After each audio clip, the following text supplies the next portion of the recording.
9वीं कक्षा के विद्यार्थियों के लिए स्पर्श भाग 2 से रहीम के दोहे नामक पाठ पढ़ेंगे।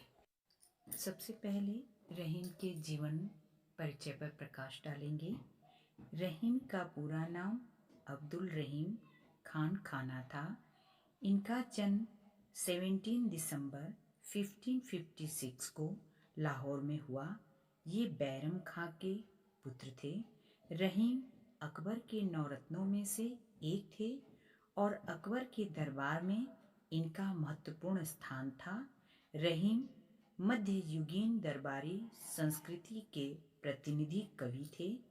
अकबरी दरबार के हिंदी कवियों में इनका महत्वपूर्ण स्थान है।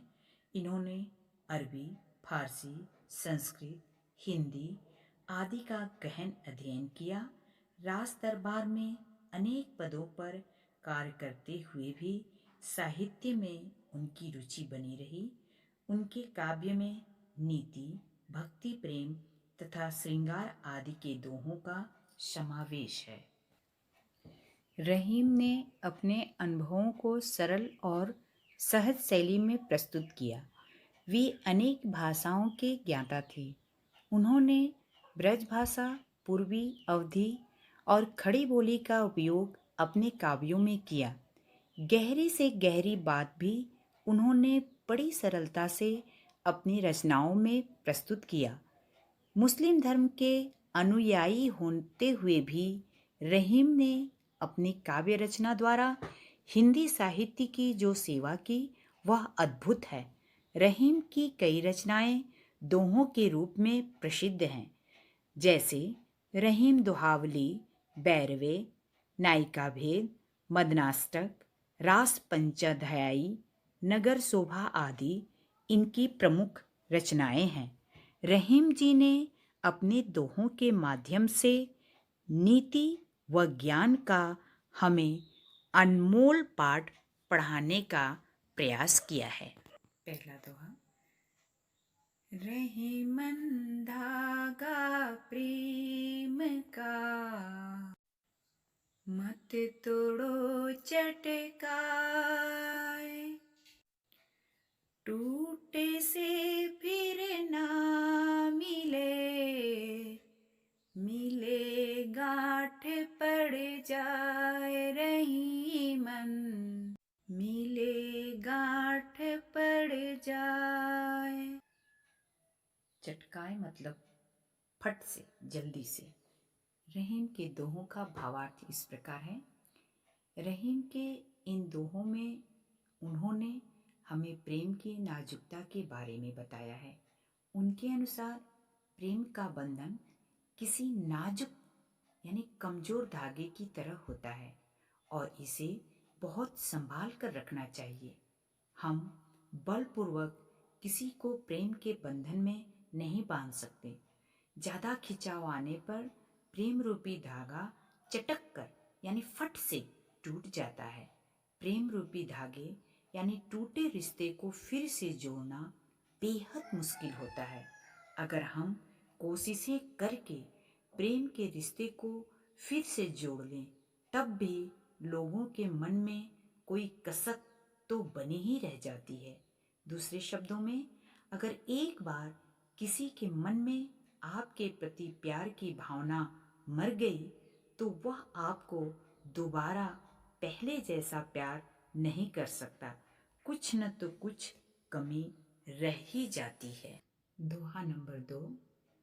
रहीमन निज मन की बिथा, मन ही राखो गोय, सुन अठिले हैं लोग सब, बाँटी न ले हैं कोय। रहीमन बाँटी न ले हैं कोय।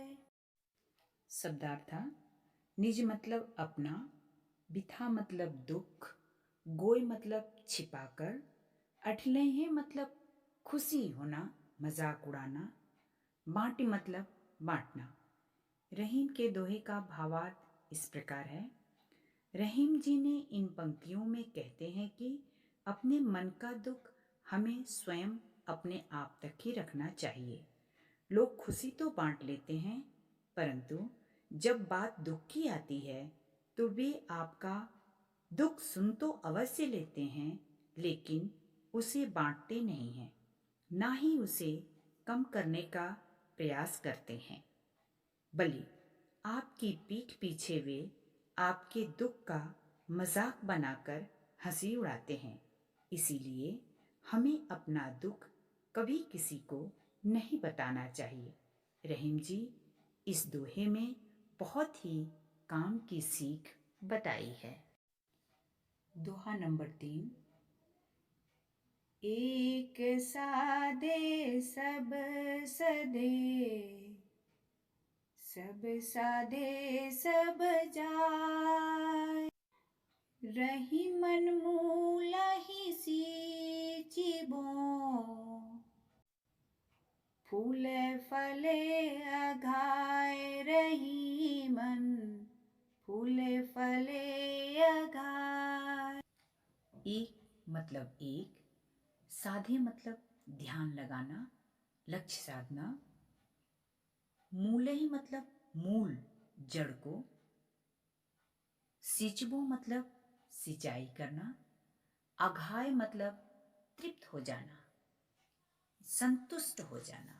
भावार्थ इस प्रकार से प्रस्तुत पंक्तियों में कवि हमें यह शिक्षा देते हैं कि एक बार में एक ही काम करना चाहिए। हमें एक साथ कई सारे काम नहीं करने चाहिए। ऐसे में हमारे सारे काम अधूरे रह जाते हैं और कोई काम पूरा नहीं होता। एक काम के पूरा होने से कई सारे काम खुद ही पूरे हो जाते हैं। जिस तरह से किसी पौधों को फल फूल देने लायक बनाने हेतु हमें उसकी जड़ में पानी डालना पड़ता है, हम उसके तने या पत्तों पर पानी डालकर फल प्राप्त नहीं कर सकते। ठीक उसी प्रकार हमें एक ही प्रभु की श्रद्धा पूर्वक आराधना करनी चाहिए। अगर हम अपने आस्था रूपी जल को अलग अलग जगह व्यर्थ बहाएंगे तो हमें कभी भी मोक्ष प्राप्त नहीं हो सकता। दोहा नंबर 4। चित्रकूट में रमी रहे, रही मन अवध नरेश, जा पर विपदा पड़त है, सो आवत यह देश, रही मन सो आवत यह देश। शब्दार्थ: चित्रकूट अर्थात घनघोर वन, रमी मतलब रहना, अवध नरेश मतलब भगवान श्री रामचंद्र जी, विपदा मतलब दुख, आवत मतलब आना। दोहे का भावार्थ इस प्रकार है। इन पंक्तियों में रहीम जी ने राम के वनवास के बारे में बताया है। जब उन्हें रामचंद्र जी को 14 वर्ष का वनवास मिला था तो वे चित्रकूट जैसे घनघोर जंगल में रहने के लिए बाध्य हुए थे। रहीम जी के अनुसार इतने घने जंगल में वही रह सकता है जो किसी विपत्ति यानी दुख में हो, नहीं तो ऐसी परिस्थिति में ऐसी जगह पर कोई भी अपनी मर्जी से रहने नहीं आएगा। दोहा नंबर 5। दीर्घ दोहा अर्थ के, आखर थोरे आही, ज्यों रही मनट कुंडली, सिमिट कूद चढ़ जाहि, रही मन सिमिट कूद चढ़ जाहि। शब्दार्थ: दीर्घ मतलब बड़ा, दोहा मतलब दोहा, अर्थ मतलब अर्थ, आखर मतलब अक्षर, थोड़े मतलब थोड़ा, आहे मतलब आता है, नट मतलब तमाशा दिखाने वाला नट, कुंडली मतलब सांप की तरह गोल होकर कुंडली मारना, सिमिट मतलब सिकुड़ जाना। भावार्थ इस प्रकार से है। प्रस्तुत पंक्तियों में कवि ने हमें एक दोहे की महत्ता के बारे में बताया है। दोहे के चंद शब्दों में ही ढेर सारा ज्ञान भरा होता है, जो हमें जीवन की बहुत सारी महत्वपूर्ण सीख दे जाते हैं।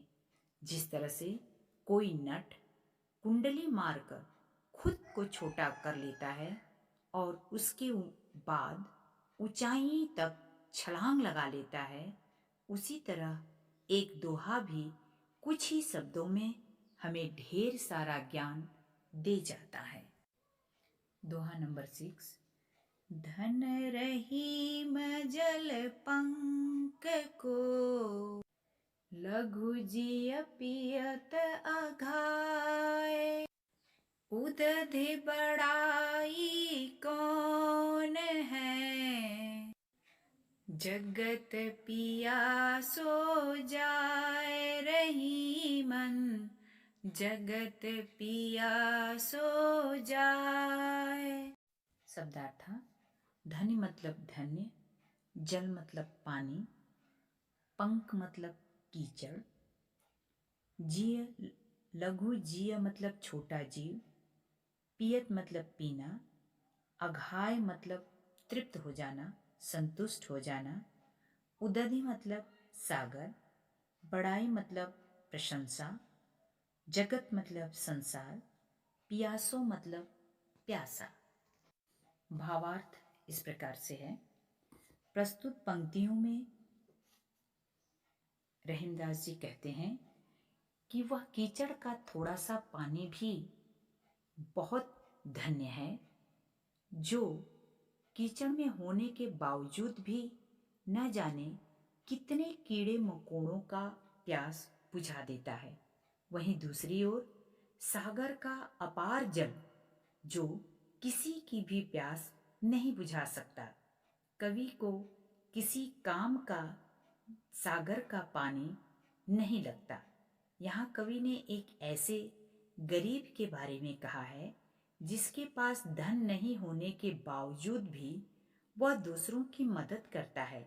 साथ ही एक ऐसे अमीर के बारे में बताया है, जिसके पास ढेर सारा धन होने पर भी वह दूसरों की मदद नहीं करता। दोहा नंबर 7। नाद रिझ तन देत मृग, नर धन हेत समेत, ते रहीम पशु से अधिक, रीझेहु कछु न देत रहीमन, रीझेहु कछु न देत। शब्दार्थ: नाद मतलब ध्वनि, रीझे मतलब प्रसन्न होना, देत मतलब देना, मृग मतलब हिरन, पशु मतलब जानवर, रीझेऊ मतलब प्रसन्न होना, कछु मतलब कुछ भी। भावार्थ इस प्रकार से है। यहाँ पर कवि ने स्वार्थी मनुष्य के बारे में बताया है और उसे पशु से भी बदतर कहा है। हिरण एक पशु होने पर भी मधुर ध्वनि से मुग्ध होकर शिकारी पर अपना सब कुछ न्यौछावर कर देता है, जबकि वो जानता है कि शिकारी उसकी जान भी ले सकता है।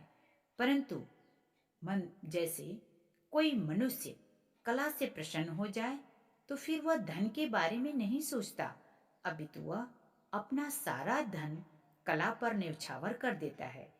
परंतु कुछ मनुष्य पशु से भी बदतर होते हैं।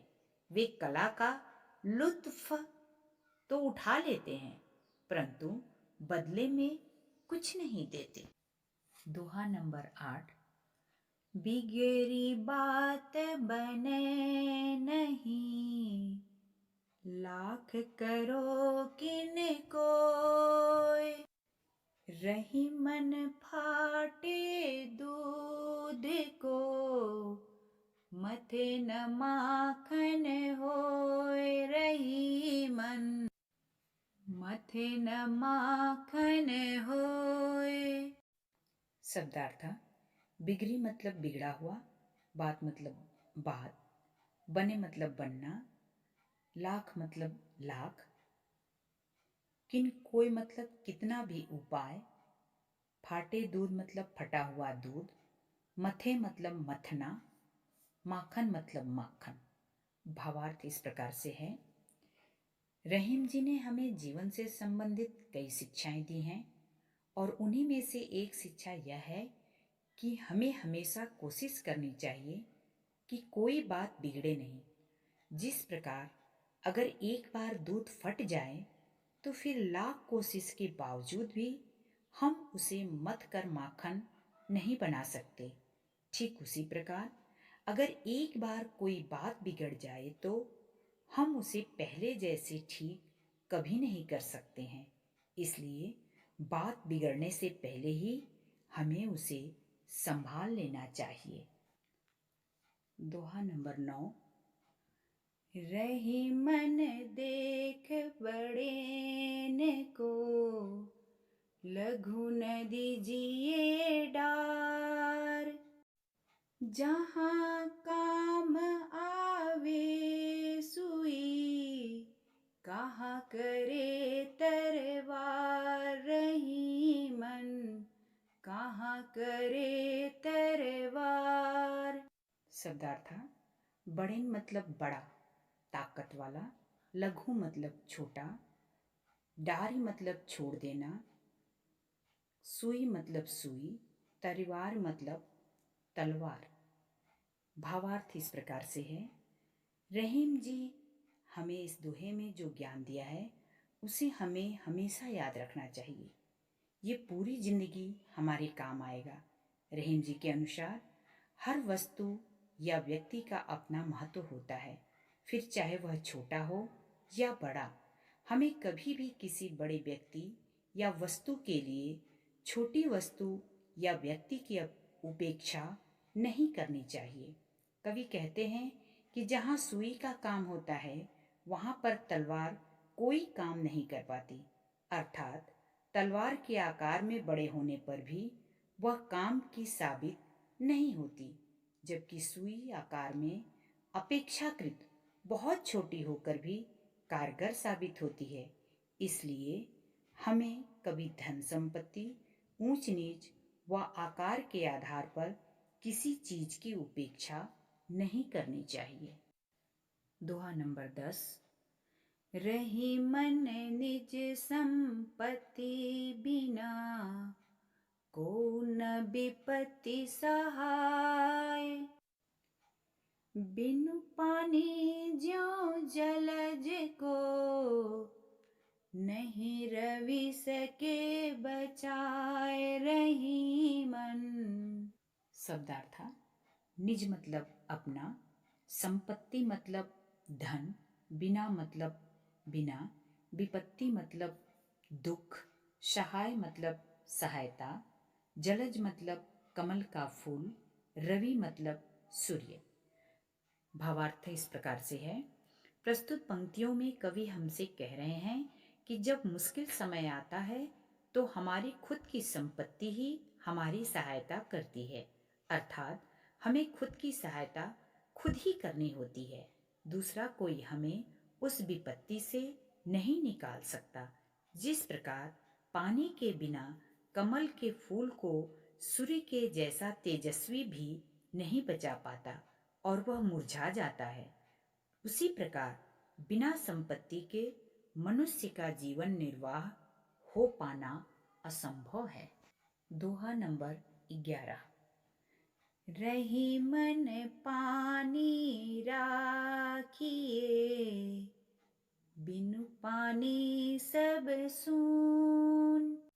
पानी गए न उबरे, मोती मानुष चून। रहीमन मोती मानुष चून।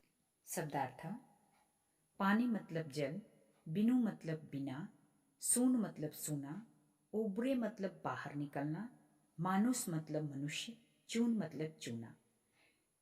रहीम जी अपने इस दोहे में जीवन के लिए जल के महत्व का वर्णन किया है। उनके अनुसार हमेशा पानी को बचाकर रखना चाहिए, यह बहुमूल्य होता है। इसके बिना कुछ भी संभव नहीं है। बिना पानी के हमें न मोती में चमक मिलेगी और न हम जीवित रह पाएंगे। यहाँ पर मनुष्य के संदर्भ में कवि ने मान मर्यादा को पानी की तरह बताया है। जिस तरह पानी के बिना मोती की चमक चली जाती है, ठीक उसी तरह एक मनुष्य की मान मर्यादा भ्रष्ट हो जाने पर उसकी प्रतिष्ठा, रुचि, चमक खत्म हो जाती है।